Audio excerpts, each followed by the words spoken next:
Once again, hello fourth graders and welcome to our writer's workshop for today. This is Unit 3, Session 12, Bringing History to Life. Today we're going to focus on developing a logical structure using introductions and transitions. And we're also going to touch on conclusions as well. This is a pretty involved session here today. We'll be sharing lots of different ideas.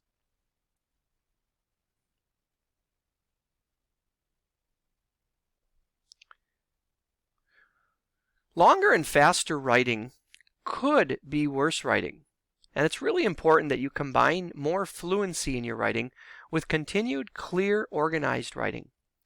The most important part of that is for you to work on making your writing organized. As the chapters of your books become longer and longer, it becomes more and more important that those chapters are well organized. When you're all writing an informational text, that text, whether it is the whole book or a chapter of the book, needs to be organized. There needs to be a plan for how the text will go. Usually the writer gives the reader some hints early on and throughout of how the text is organized. The writer often acts like a tour guide, taking readers along the trail of their information. The tour usually begins with an overview or introduction.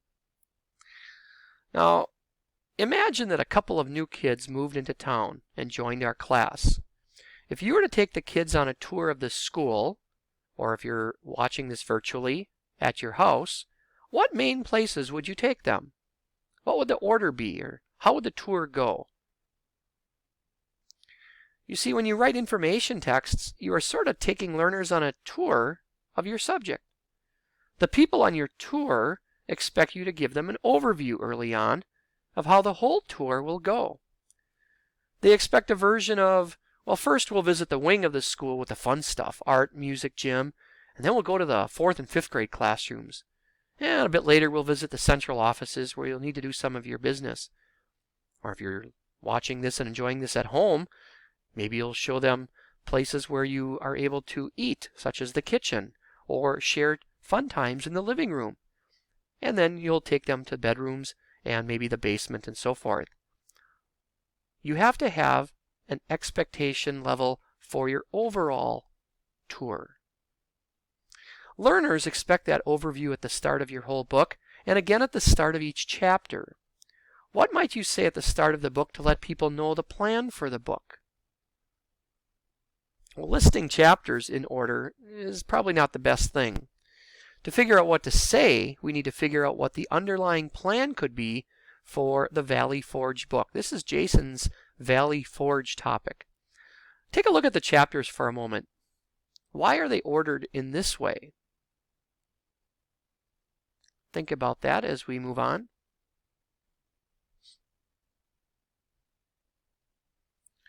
Well, I might start by saying before zooming in on Valley Forge, we'll get the big picture by thinking about the Revolutionary War in general.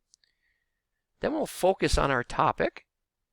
We studied from start to finish using words like first, the, then the, and finally the. So as you look at the right-hand side of our slide, they want the big picture first before you're focusing in on your particular second topic. Look at the chapter you wrote last night. Is there a plan that provides support for the way the chapter is laid out? Have you written subheadings in the chapter that chunk it into parts? And if not, could you? What would you say as a tour guide to let readers in on that plan? These are all questions to consider and think about as you get deeper and deeper into our writing of the second topic. Now, if you're having a hard time writing subheadings that actually label the chunks of your chapter, you probably need to rewrite it. This time making sure the chapter, like the book, follows a table of contents.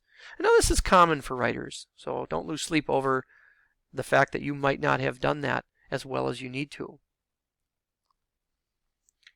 Let's take again a look on the right-hand side.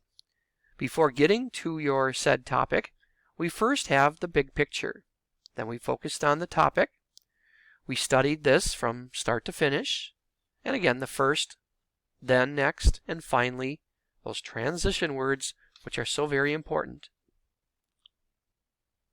Always remember that being a writer of an informational text is not different from leading a tour. You're taking your audience on a tour of all the information you're trying to teach. You need to write new chapters. Some of you will need to do research to write these chapters. So before you move to that work though, take a second to make sure the last chapter you wrote is chunked so that it could have subheadings inserted into it, and make sure you begin by giving readers a tour guide type of overview. Now you're all making decisions about what you need to do and are assigning yourselves the work you need to do. How many of you have started writing another chapter? Remember, it helps to lay out some of the information you'll be including in the chapter before you write, so that you write with specifics. Keep in mind that you can write 1.5 pages in a day quite easily. And finally, don't forget that it's okay to go back and write the introduction after you've written the chapter itself. Come up with that organizational plan. Finally, I want you to think a little bit about conclusions. What's the best way to wrap up your chapter? Well, for your school tour, or even house tour, would you just get to the last stop on your tour and say, "Oh, that's it. Thanks for coming. Bye now"? No, you don't want to end your chapter like that either. How many times do we see as teachers students saying, "The end"? Excuse me.